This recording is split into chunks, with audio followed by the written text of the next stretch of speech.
Pendant que nous, les hommes, nous répondons aux questions qui nous sont posées d'une manière instantanée, aux paroles qui nous sont dites, Dieu, au contraire, répond aux pensées, aux intentions cachées derrière chaque question ou chaque parole.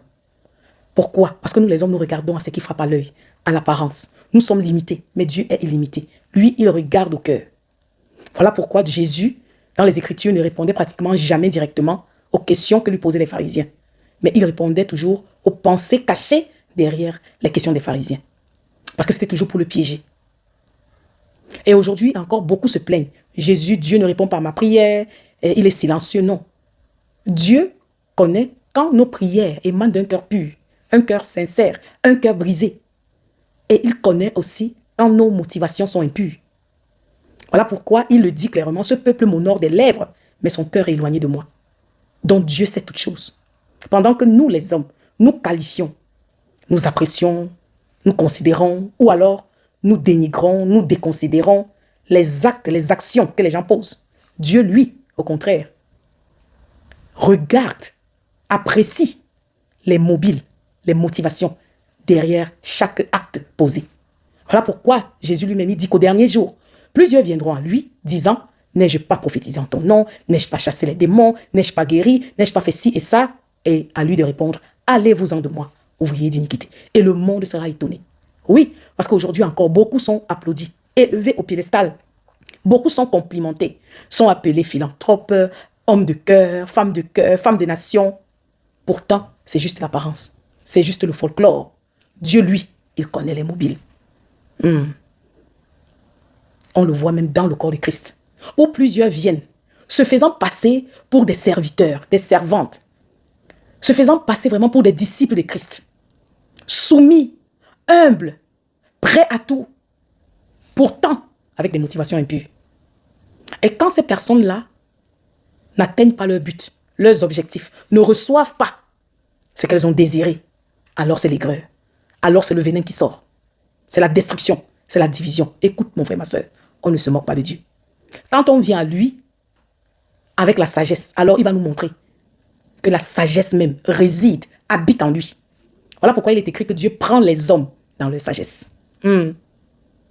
Si tu as donné à l'église, tu as sémé, tu as donné de ton argent, de tes biens matériels, par conviction, tu as donné délibérément, poussé par le Saint-Esprit, tu l'as fait pour Dieu et non pour l'homme. Alors pourquoi es-tu aigri? Pourquoi es-tu fâché? Pourquoi c'est toi qu'on voit accuser, critiquer? Oh, mon argent, j'ai sémé dans cette église, j'ai servi ici, j'ai fait ci et ça. Mais je n'ai jamais été reconnu. La question ici, pour qui? Pourquoi faisais-tu tout ça? Était-ce pour Dieu ou pour l'homme? Si c'était pour Dieu, alors il est le compensateur, il est le rémunérateur. Attends-toi à lui. Et si c'était pour l'homme, tu as eu ce que tu voulais. Tu as eu ta récompense. Parce que l'homme de nature est méchant. Combien de personnes avons-nous vues déçues, trahies par les paroles mielleuses, surtout dans des relations amoureuses? Quelqu'un a juré de t'être fidèle toute la vie. Quelqu'un a juré de combler ta vie, de ne jamais t'abandonner. Et puis quelque temps après, c'est la trahison. Parce que les gens ont cru à ces paroles-là. Les gens ont fait confiance. Bien-aimés, combien viennent à vous avec le sourire aux lèvres alors que c'est l'aigreur dans le cœur?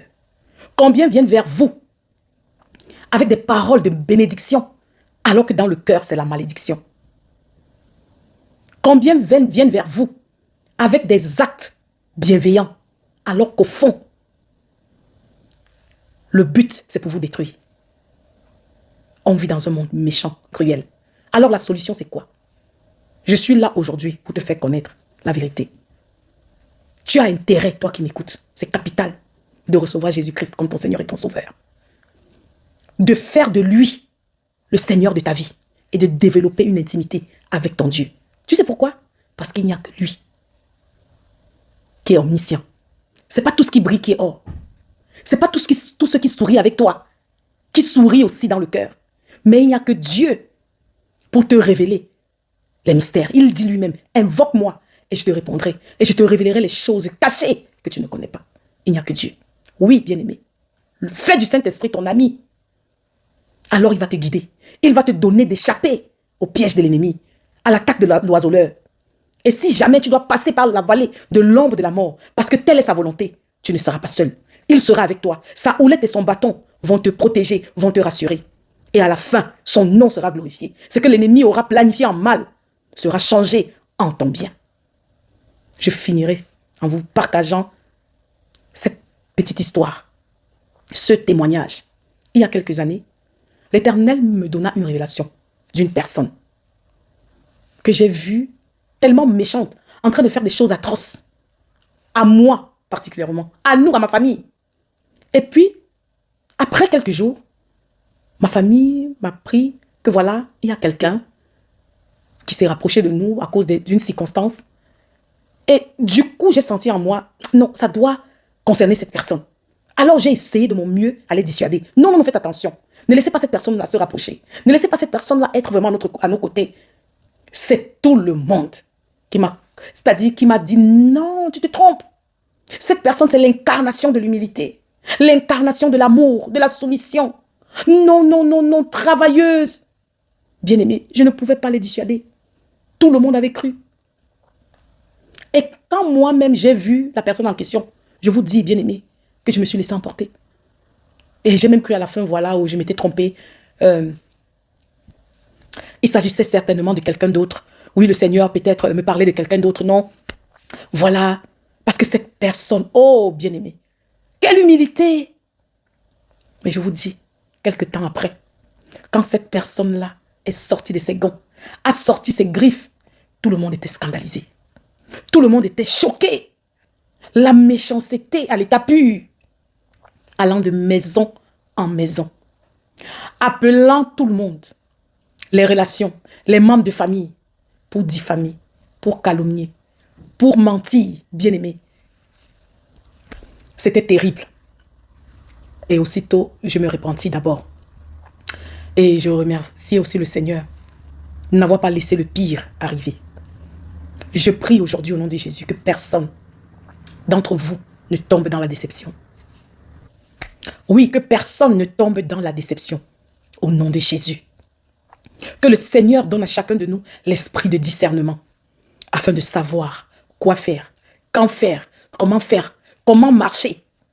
Oui, pour cela je t'invite, toi qui m'écoutes, à accepter Jésus, à marcher avec lui, être fondé en lui, enraciné en lui, être établi sur sa parole. Alors sois-en sûr, il te donnera d'échapper à l'attaque de l'ennemi, au plan de l'ennemi. Et là, ça sera sa volonté parfaite, agréable, bonne, qui s'accomplira dans ta vie.